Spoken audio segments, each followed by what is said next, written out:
Hello there, Commonwealth from here. The second half of 2022 is beyond packed with games on Nintendo Switch, and still more are added, including in the bank account destroying October. So be sure to leave a like, subscribe and press that notification bell if you haven't already, and let's dive into Nintendo's latest reveals and what we think about the massive Pokemon leaks without spoiling anything, so don't worry.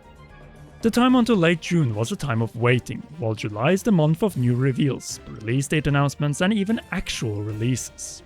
I thought we were on vacation after the two non-general directs in June, but nope, Nintendo's kept it all in that month, so it is time to get it all out in July.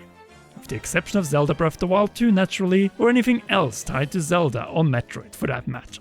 Now then, Kirby. I thought you were already stuffed to the brim after the Forgotten Land this year, but clearly it wasn't enough.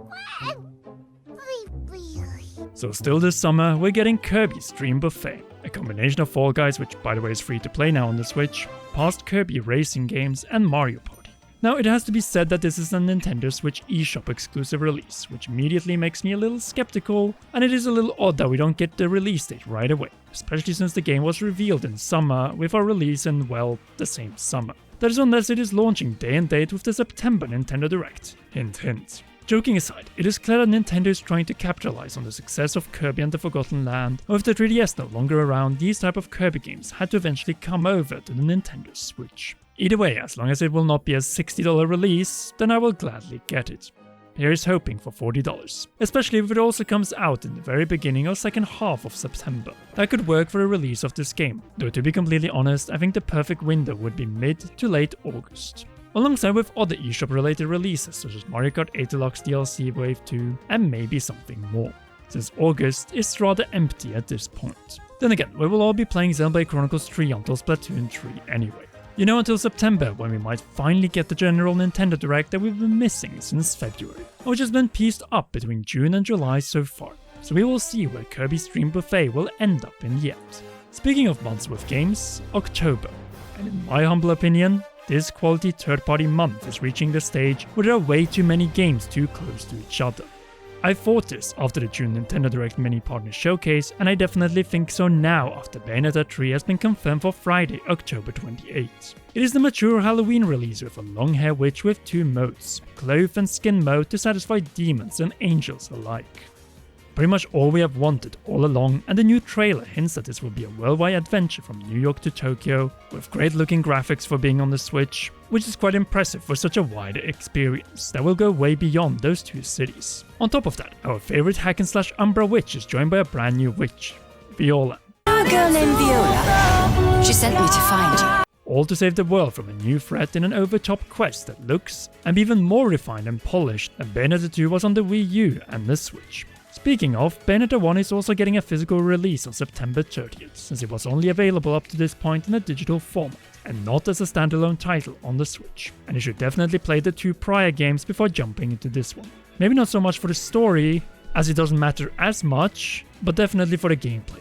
But what we really want to see with this game is whether Hideki Kamiya and Platinum will be able with this title to surpass Capcom's Devil May Cry 5 on the gameplay front. Speaking of, even the new witch Viola has some Dante or Nero traits with that hairstyle. Bayonetta may be alone with her long hair back on the official box of the game, but definitely not in the game itself, and with a kick-ass special edition, let's hope Nintendo has learned from the disaster that was the Xenoblade Chronicles 3 Collector's Edition on Nintendo of America's online store. Anyway, we don't have Devil May Cry 5 on the Nintendo Switch, so here's hoping that Platinum Games has used the time well since 2019's Astral Chain. Hard to believe that it has been nearly 3 years since that release.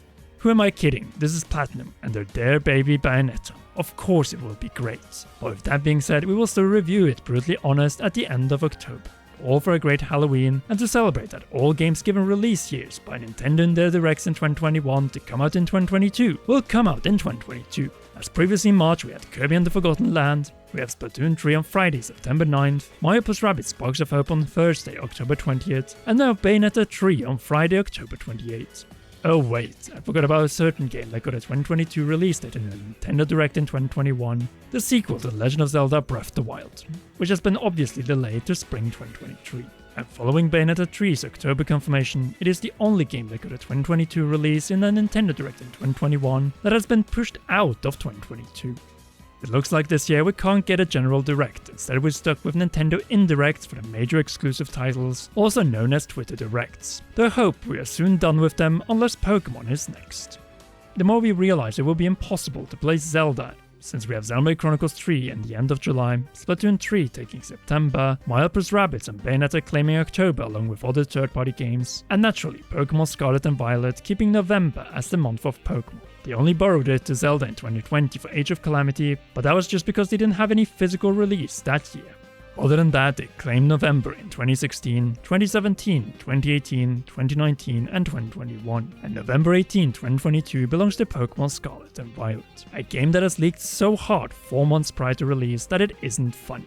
Seriously, this series of leaks is devastating for Game Freak and their marketing of the big open world they have been working on. And no, I don't buy the excuse that Game Freak and the Pokemon Company did this to themselves by not revealing more earlier, since we had a 3-minute long trailer as late as on June 1st, and we will probably see more of the game from the Pokemon Company at the latest in August. To put that into perspective, that is the amount of footage we have seen of Breath of the Wild's sequel in total over 3 years. There are absolutely no reasons to support these extensive leaks, as they are absolutely disgusting. Joe Merrick of Cerebi.net summarized this leak very well into words on Twitter. The issue is that while people spoiling themselves with it is fine, people who don't want to see things are getting them too. This is being done through algorithms on social media or just people not being considerate. People just post them without warning, put them in thumbnails and algorithms push it to everyone. I've had so many people come to me and say that they got spoiled just by opening Twitter or YouTube. Also, people need to consider how it affects things in terms of people who work at companies. People who spend so much time on something and then it is posted out not on their terms, just for people to get a bit of clout. Companies restructure to avoid leaks too, so jobs get lost. Finally, things that would make huge waves when revealed should they leak or get teased will just go down a bit quiet with people going, "Oh, the leak was right," instead of "Holy crap, this is wild." Be considerate of others. End quote. I couldn't agree more with the damages these type of leaks cause, and the two groups who get much of the game and even their jobs ruined. Those of us who want to avoid spoilers, and those who might even risk losing their job because of restructuring caused by leaks. Indeed, I've been witness to this several times myself in the past, and I will just say the following.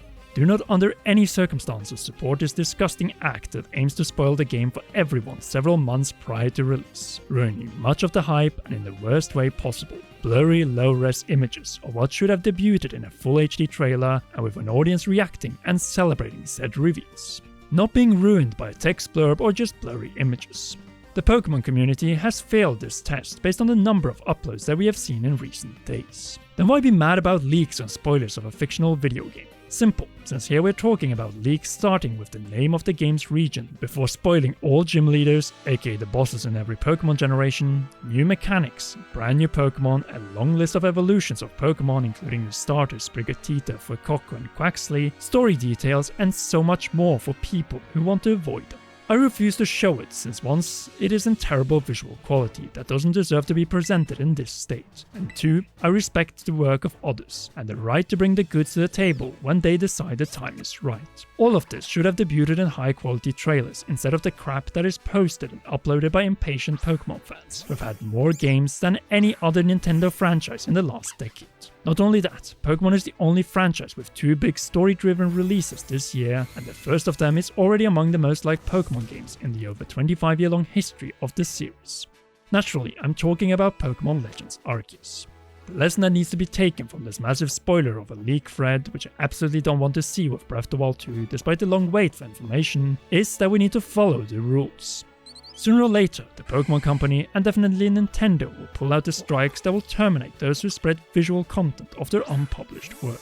Then you can only thank yourself for not waiting for official news but rather jump on literally stolen content. Anyway, that is enough regarding recent reveals and the unsettling scale of the Pokemon Scarlet and Violet leaks. Where the first have managed to avoid being spoiled and brought a nice surprise in July, while the latter should simply not have happened. Come on, we're slightly over 4 months away from the release of the game. Be a little patient, just like we Zelda and especially Metroid fans have been forced to throughout 2022. If you agree, then be sure to make it clear in the comments down below, as I will gladly join a civilized discussion with all of you.